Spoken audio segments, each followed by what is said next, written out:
샬롬, 반갑습니다. 오늘은 사도행전 두 번째 시간을 좀 우리 함께 나눠보고자 합니다. 오늘 사도행전 두 번째 시간으로 잠시 우리가 지난주에 나눴던 내용들을 간단히 몇 가지로 한번 요약해서 한번 보려고 합니다. 사도행전은 첫째, 누가복음의 속편으로 제가 기록되어 있다고 말씀드렸습니다.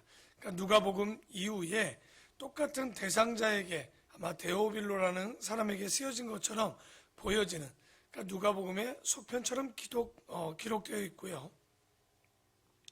사도들의 행적들을 두 번째로는 다 기록한 게 아닙니다. 그 내용들을 보면 베드로 행적이다, 혹은 야고보의 순교와, 우리가 사도행전 7장에 보면 또 누구의 순교가 나오냐면 스데반 집사의 순교가 나옵니다. 그리고 바나바와 바울의 행적을 좀 다루고 있습니다. 그리고 우리가 사도행전 1장 8절의 말씀처럼 복음이 예루살렘과 온 유대와 사마리아와 온 땅에 어떻게 전파되었는지, 확산되었는지를 보여주고 있고, 또 이 복음이 로마에까지 어떻게 전해졌는지에 대해서 기록되어져 있는 우리 성경이 사도행전입니다. 그리고 사도행전을 우리는 또 뭐라고 보냐면, 성경의 구분 중에 보면 역사서입니다. 그 시간순으로 어떻게 바울의 복음이, 바울을 통해서 예수 그리스도의 복음이 전했는지 나와 있고요. 또 이 사도 행적은 잘 보면 일대의 전환의 책이라고 얘기를 했습니다. 예수님의 시대에서 사도의 시대로, 그리고 바로 성령의 시대로 이렇게 복음이 전해지는 일대 전환의 책. 우리가 예수님에서 제일 큰 거는 바로 사도들의 시대로 넘어가고 있다는 거. 그리고 그 안에는 어떤 내용들이 좀 있냐면요, 사도 바울의 회심과 소명을 그 내용 가운데 보여줍니다. 그리고 바울과 바나바의 협력 사역을 좀 보여주고 있죠. 그래서 1차 전도 여행은 누구랑 갑니까? 바나바와 바울이 함께 가고요. 2차 전도 여행은 바울과 실라가 갑니다. 그리고 3차 전도 여행은 우리 2차 때 만났던 바울과 누가가 함께 제3차 전도 여행을 떠나게 됩니다. 그리고 마지막으로는 그 바울이 전도 여행 이후에 어떻게 됩니까? 로마로 이제 가택연금을 2번이나 당하는 일이 있죠. 그때 누가 함께 동참하냐면 누가가 로마에 가는 길에 함께 가는 것이 보여지고요. 그리고 그 안에 보면 바울과 바나바와 누가와 디모데와 또 디도의 사역을 함께 동역하는 모습이 좀 나옵니다. 그리고 우리가 바울 서신이 13권 정도, 많게는 14권을 보게 되는데, 그 많게라고 얘기했던 것은 왜 그러냐면 히브리서를 바울이 썼다고 보면 총 몇 권을 썼을까요? 14권이고 아니라고 그러면 13권으로 보는데, 바울이 쓴 13권의 서신서 중 3권은 우리가 알고 있는 목회서신, 사도의 행전 이후에 쓰여진 책이 있습니다. 그게 뭐냐면 디모데 전서, 디모데 후서, 디도서는요, 이 사도행전의 역사의 안에 들어오는 책이 아니라 그건 뒤에 따로 목회서신으로 쓰여졌고요. 데살로니가 전서부터 로마서까지 쭉 10권의 책은 바로 사도행전에서 그 10권을 함께 봐야 됩니다. 그 뒤에 우리가 아는 일반 서신, 베드로 서신이나 요한이 썼던 요한 1, 2, 3서나 유다서 이런 것들은 그 우리가 일반 서신이라고 따로 띄어서 보고요. 그래서 사도행전과 함께 보는 책은 몇 권입니까? 서신서 바울의 10권을 그때 같이 보면 되는 거예요. 그래서 우리가 사도행전 가운데 그 중간중간 1차 전도여행 때, 2차 전도여행 때, 3차와 또 가택연금 당했을 때 기록된 책들이 무엇인지를 잘 봐야 돼요. 그래서 우리가 사도행전 보니까 사도행전만 다 보는 줄 알고 있지만 그렇지 않죠. 13장에 이제 1차 전도 여행 이후, 또 15장에 예루살렘 공의회가 또 있고요. 그 뒤에 2차, 3차 전도 여행 때 이런 이제 바울의 서신서를 끼워서 우리가 함께 10권까지 사도행전과 함께 보려고 합니다. 그리고 선교의 명령과, 그때 얘기했죠. 선교의 모범, 선교사들의 교과서와 같은 책이라고 제가 말씀을 드렸습니다. 그런 선교사들의 모범과 선교사들의 명령을 그 역사를 기록한 책이 사도들의 행적이다. 그래서 정확히 보면 사도들의 발자취라기보다는 성령님의 발자취로 보는 게 맞고요. 사도행전보다는 사도행적이라고 또 불리는 것이 맞습니다. 그래서 우리가 지난주 금요일 날 했던 내용들을 좀 간단히 조금은 더 내용을 보고 보았고요. 그런데 이 사도행적을 1장부터 28장까지 두 가지로 좀 나눌 수 있습니다. 잘 보면 1장부터 12장까지는 누구에 대한 사역이 나오냐면 베드로에 대한 사역과 베드로의 사역과 교회의 탄생에 대한 이야기들이 1장부터 12장까지, 이때까지는 바울이 크게 나타나지 않아요. 그런데 이제 13장부터 28장까지는 어떻게 됩니까? 사도 바울의 사역과 교회가 시작되었다면 이제 13장부터는 교회의 확장이죠. 왜? 유대 땅에서 소아시아를 넘어서 어디까지 갑니까? 로마까지 가는, 유럽까지 복음이 전해지는, 거기로 끝이 아니라 이제는 아프리카까지도 말씀이 전해지는 이런, 그래서 성경에 보면 안디옥에서 로마까지의 행적들이 쭉 나타나는 것이 13장부터 28장입니다. 그러니까 이 사도행전을 크게 두 가지로는 나눠야 돼요. 왜냐하면 사도 바울이 나타나는 13장부터 그 뒤, 그리고 1장부터 12장까지 베드로의 사역과 초대교회의 시작에 대한, 교회의 탄생에 대한 이야기가 1장부터 12장까지 있겠습니다. 그럼 딱 보면 알겠죠? 1장부터 12장까지는 뭐가 나타나지 않겠습니까? 서신서가 보이지 않을 거예요. 그 뒤에서부터 이제 바울의 서신서들이 중간중간 들어가게 됩니다. 그래서 큰 그림으로 머리에 잘 넣어두셔야 뭐 그냥 아무 때나 뭐 상관없이 막 이런 애 저런 애 들어오지 않고, 그래도 큰 그림은 머릿속에 좀 두셔야 될 것 같습니다. 오늘은 1장과 2장만 좀 살펴보려고 하는데요. 사도행전 1장에 보면 데오빌로요, 내가 먼저 쓴 글에는, 이게 데오빌로라는 말이 먼저 나오죠. 제가 말씀드렸던 것처럼 이 사람이 실존의 인물인지 아니면 가상 인물인지에 대해서는 아직도 확실히 얘기가 되지 않습니다. 어쨌든 이것이 누구에게 먼저 기록됐냐면 데오빌로에게 기록되어졌는데, 내가 먼저 쓴 글에는 뭐겠죠? 누가가 먼저 쓴 글이 뭐예요? 누가복음이죠. 그래서 누가복음에는 무릇 예수께서 행하시며 가르치시기를 시작하신부터 라고 나옵니다. 그런데 우리가 이 말도 잘 풀어보면 예수에 대해서 가르치기를 시작함부터 써져 있지 않아요. 누가복음은 어디서부터 써져 있습니까? 예수님의 탄생부터 시작되어 있죠. 그러니까 그 이전인 세례 요한의 탄생부터 기록되어 있어요. 그냥 큰 그림으로 예수님이 가르쳐줬던 공생애를 기록했다라고 써졌지만, 알고 보면 누가가 쓴 누가복음 1장에 보면 세례 요한의 탄생과 예수님의 탄생부터 기록되어져 있는, 그래서 그 이후의 연장선으로 예수님의 가르침에 대해서 기록되어져 있고요. 그래서 가르치기를 시작하신부터 그가 택하신 사도들에게 성령으로 명하시고 승천하신 날까지의 일을 기록하였노라. 그가 고난받으신 후에 또한 그들에게 확실히 많은 증거로 친히 살아계심을 나타내사 40일 동안 그들에게 보이시며 하나님 나라의 일을 말씀하시니라. 사도와 함께 모이사 그들에게 분부하여 이르시되 예루살렘을 떠나지 말고 내게서 들은 바 아버지께서 약속하신 것을 기다려라 되어 있는데, 여기 3절에 보면 3절이죠? 3절에 보면 4절이네요. 사도들과 함께 모이사라고 되어 있습니다. 그게 모여서 뭘 하려고 모였을까요? 이 고린도전서 15장 6절에 보면 그 사람들이 모인 사람이 몇 명이나 되냐?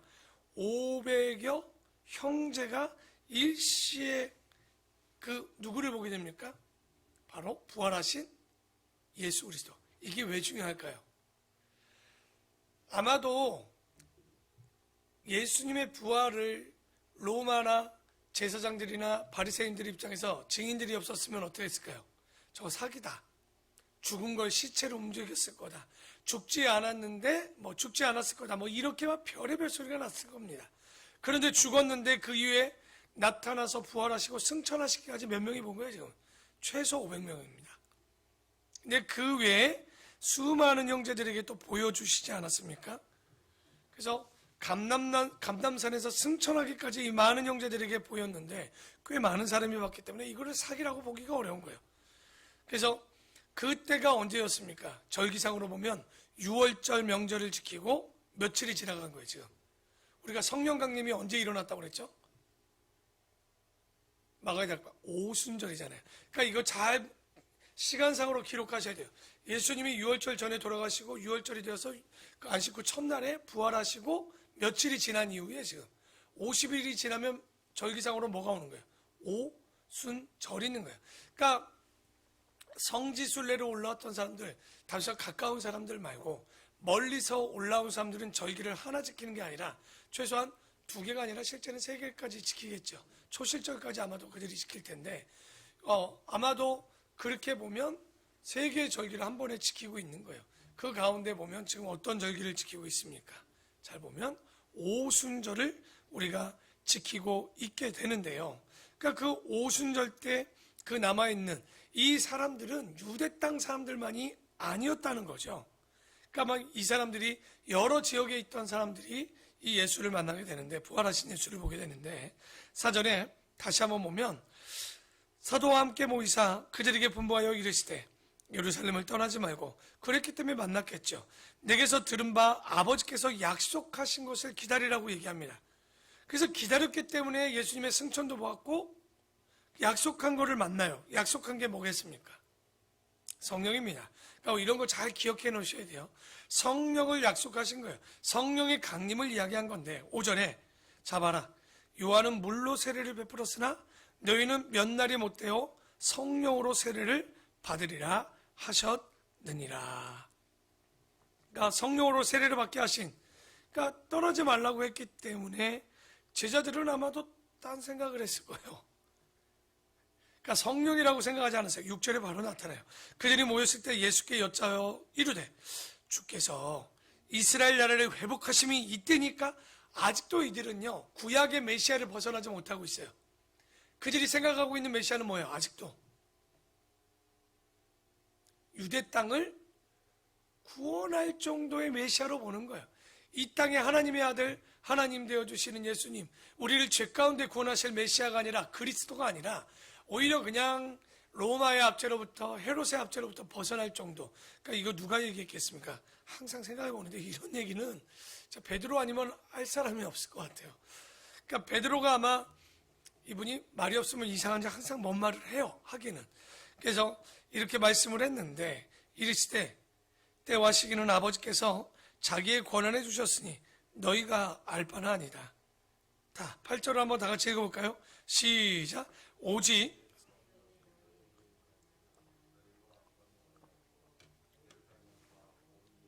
사마리아와 땅끝까지 이르러 내 증인이 되리라 하시니라. 그러니까 되리라는 뭡니까? 되어라가라는 명령이 아닙니다. 될 거라는 거예요. 예수님이 된다라고 그랬으면 어떻게 되는 거예요? 땅끝까지 이르러 증인이 되어지고 복음이 전해진다는 거예요. 그렇기 때문에 우리가 성경을 정확히 봐야 돼요. 이걸 지상 명령처럼 보이지만 실제 명령 아닙니다. 그대로 되시는 거예요. 되신다라고 그러면 되는 거예요. 우리가 하든 말든 하나님께서 일방적으로 되신다고 하셨기 때문에 되신다라고 했고 되셨고요. 9절에 보면 이 말씀을 마치시고 그들이 보는데 올려져 가시니 구름이 그를 가리어 보이지 않게 하더라. 올라가실 때 제자들이 자세히 하늘을 쳐다보고 있는데 흰옷 입은 두 사람 아니겠죠? 천사겠죠. 두 천사가 그들 곁에 서서 이르되 갈릴리 사람들아 어찌하여 서서 하늘을 쳐다보느냐? 너희 가운데 하늘로 올려지신 이 예수님은 하늘로 가심을 본 그대로 오신다는 거예요. 그러니까 여러분, 이 성경만 제대로 봤어도 우리는 이단에 안 빠져요. 예수님이 이 땅에 오실 때 어떻게 오신다는 거예요? 구름 타고 오신다라고 얘기하지만 실제로 구름 타고 오는 게 아니라 구름 속에서 오셔야 되겠죠. 근데 한국에 보면 구름 타고 안 오시고 주민등록증이 있는 분들이 있죠. 그러면서 자기가 누구라고 그래요? 예수라고 하면 100% 다 가짜인 거예요. 그러니까 이런 것만 잘 봐도요, 이게 그런 믿을 수 없는 얘기를 하고 있는 거죠. 그래서 근데 이들이 지금 감람산에서 봤잖아요. 예수님이 승천하신 걸.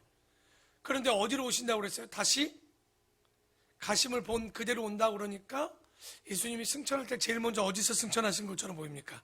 그러니까 재림하실 때 감람산이라고 생각했던 거예요. 그래서 항상 여러분 성지순례 가서 꼭 볼 겁니다. 항상 보면 감람산 동서쪽에 보면요, 성벽 밑에 보면 순전히 다 뭐냐면 무덤입니다. 돌무덤. 근데 그 자리가 꽤 비싸요. 몇 천만 원 됩니다.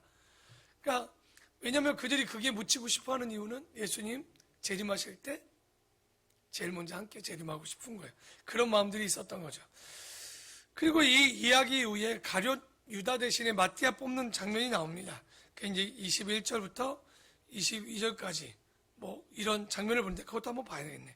이러함으로 요한의 세례로부터 온 가운데 올려가신 날까지 주 예수께서, 이 제자들을 뽑는 조건입니다. 이게 주 예수께서 우리 가운데 출입하실 때 항상 우리와 함께 다니던 사람 중에 하나를 세워 우리와 더불어 예수께서 부활하심을 증언할 사람이 되게 하여야 하리라 하거늘. 그러니까 제자가 되는 조건 중에 하나가 뭐냐면 예수님을 봐야 돼요. 그러니까 지금 예수님의 제자는 없습니다. 아셨죠? 왜냐하면 그 제자가 될 수가 없는 거예요. 그런 식으로 하면 정확한 제자는 예수님, 우리가 말하는 그 제자는 예수님의 직속 제자가 아니겠죠? 그래서 여기 보면 아무나 사도가 되고 제자가 되는 게 아닌 거예요. 뽑히기 위해서는 예수님의 시작, 세례로부터 시작해서 예수님의 승천까지 목격한 자. 그러니까 승천한 자가 500여 명 정도 되겠죠. 그리고 마가의 다락방에 120명이니 아마도 그 120명 중에서 한 명을 찾지 않았는가. 그게 아마도 우리가 잘 아는 마띠아가 뽑히게 됩니다. 뭐 그건 한번 조건을 보려고 제가 본 거고요. 자, 사도행전 2장입니다. 사도행전 2장 1절에 보면 이게 좀 오해의 소지가 있는 내용들이 좀 있습니다. 1절에 보면 오순절 날이 이미 이름에 그들이 다 같이 한 곳에 모였더니, 뭐 오순절은 아까 얘기했지만 6월절 끝나고 50일 지나고 사람들이, 그 날은 뭡니까? 구약에서는 모세가 시내산에서 율법 받은 날이라고 하는데 율법 받은 날보다 뭐로 보시면 됩니까? 언약을 맺은 날. 실제는 그걸로 보시는 게 낫겠죠. 그 언약을 맺은 오순절이 이름에 그들이 다 같이 한 곳에 모였더니 호련히 하늘로부터 급하고 강한 바람 같은 소리가 있어 그들이 앉은 온 집에 가득하여 마치 불의 엿처럼 갈라지는 것들이 그들에게 보여 각 사람 위에 하나씩 임하였더니, 그러니까 오순절 날이 되었는데 다 모여 있었어요. 그들이 다 같이 한 곳에 모였는데 여기에 모인 사람들이 누굴까요? 보니까 9절 10절에 보면 바데인, 메데인, 엘람인, 메소다인, 하여튼 많은 사람들이 예수님의 승천할 때 모였었어요. 그때. 그리고 또 누가 대체로 마가의 다락방에 이제 모였던 사람들이 있을 만한데, 이 사람들이 보니까 그들이 앉은 온 집에 가득하여, 아마 이거 마가의 다락방이라고 보는 거예요. 그래서 가득하며, 우리가 맨날 이것 때문에 성령이 불길 같은 생각하는데 마치 뭐처럼요? 불에 혀처럼 갈라지는 것들이 그들에게 보여 각 사람 위에 하나씩 임하더니, 이런 체험은요 인류 역사에 딱 한 번밖에 없는 체험입니다. 그러니까 불길 같은 성신이요 우리에게 이렇게 오지 않아요. 그러니까 우리가 어떤 곳에서 그 이후에 재현된 일은 없습니다. 그들이 근데 그 다 성령으로 충만함을 받고 성령이 말하게 하심을 따라 다른 언어들로 말하기를 시작했다라고 얘기합니다. 다른 언어들이 뭘까요? Another language라고 얘기하는 이거는 헬라어로 헤테로스라고 얘기합니다. 그 헤테로스는 뭐냐면 평상시에 다른, 헬라어로 글로사라고 또 히브리어로 얘기합니다. 글로사, 평상에 쓰지 않는 언어를 씁니다. 여기서 지금 나오는 게 다른 언어로 말하기 시작했는데 희한한 일이 8절에 보면 우리가 우리 각 사람이 난 곧 방언으로 듣게 되는 것이 어찌 됨이냐? 다른 말로 했는데 다른 말로 들었어요. 지금 이건 디알렉토스라고 얘기하는데, 글로로사라는 다른 언어로 얘기했는데 이 사람들은 디알렉토스라는 방언으로 받아들입니다. 이게 방언이라는 건 뭐냐면 자기가 난 곳의 언어로 듣게 되었다는 거예요. 그래서 여러분 잘 들어야 되는 게, 오순절의 방언은 죄송한데 기도가 아닙니다. 왜냐하면 지금의 핵심을 보면 기도는 여러분 정확히 기억하셔야 돼요. 기도는 우리가 누구에게 드리는 거예요?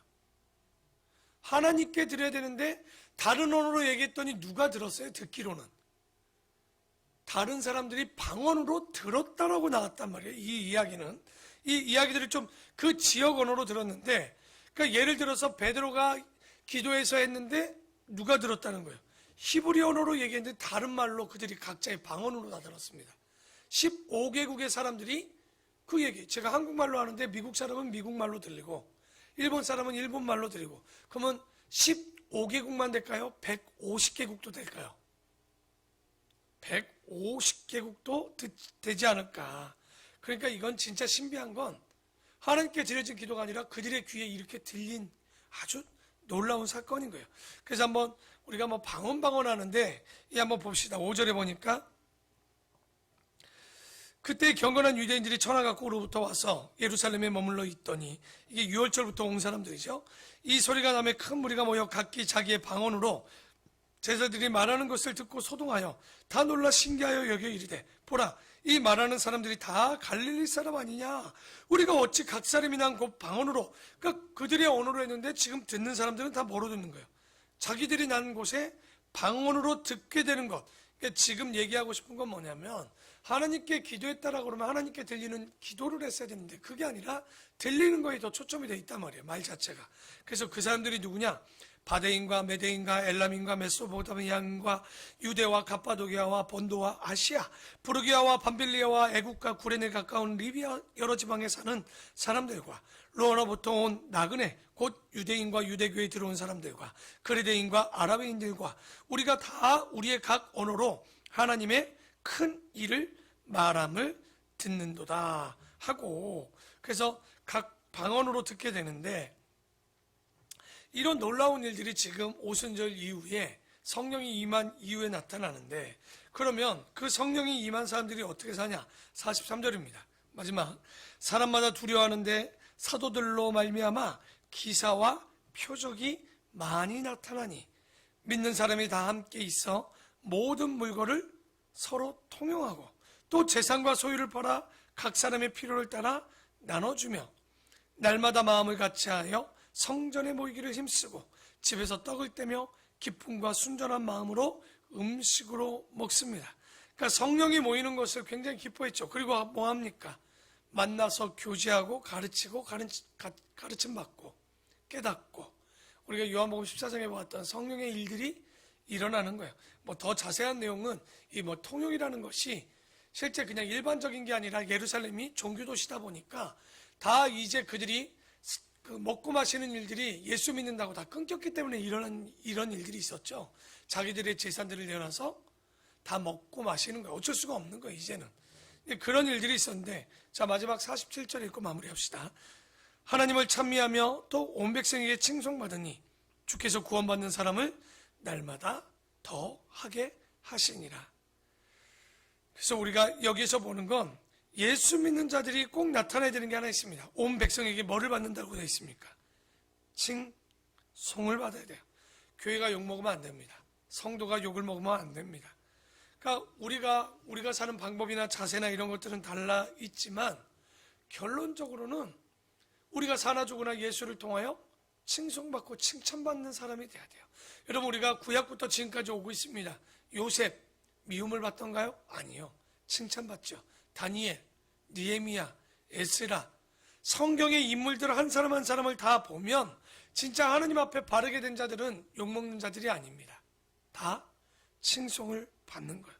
그러면 우리 교회가 이 지역에, 내가 우리 가정에, 우리가 우리 친구들이나 친족들에게, 회사나 지역사회에 얼마나 그들에게 칭찬을 받고 있을까요? 오늘의 말씀을 통해서 우리가 믿는 사람이 다른 게 아닙니다. 믿는다는 건 예수 그리스도를 나타내는 자들입니다. 예수 그리스도를 나타낸다는 것은 예수가 자랑이 되는 자들입니다. 그 예수가 자랑이 되어서 뭐가 되어지겠습니까? 그게 전도입니다. 우리가 어느 곳에 가든지 오늘의 말씀을 통해서, 오늘 사도행전을 통해서, 사도행전이 뭐겠습니까? 예수님의 그 모습을 본 자들이, 그 사도들이 그 모습으로 살아가니 교회가 생겼고, 그 모습으로 살아가니 교회가 확장되었고, 그 모습으로 살아가니 오늘 말씀의 끝은 어느 곳에 가든지 칭송을 받았다는 거예요. 나만 잘하면 돼? 아닙니다. 칭송받을 만큼 살아야 됩니다. 우리가 하나님 사랑, 이웃 사랑이요? 이웃 사랑하려면요, 여러분의 성품이 좋으셔야 돼요. 여러분이 오는 게 싫은데 무슨 이웃 사랑이 되겠습니까? 정말 내가 어느 곳을 가든지 제가 항상 얘기하죠. 트러블, 문제를 일으키는 사람이 아니라 피스메이커, 내가 어디를 가든지 예수님처럼 막힌 담을 허무시는 화평의, 평화의 사람이 되어야 됩니다. 오늘 이 말씀을 단단히 붙잡고 이 한 주간 우리 가정에 내가 기쁨이 되고 만나는 사람마다 칭송을 받고 내가 그들에게 조금은 섬김과 겸손함으로 그들에게 기쁨이 될 수 있는 아름답고 복된 우리 모든 성도들이 되기를 축원합니다. 기도하겠습니다.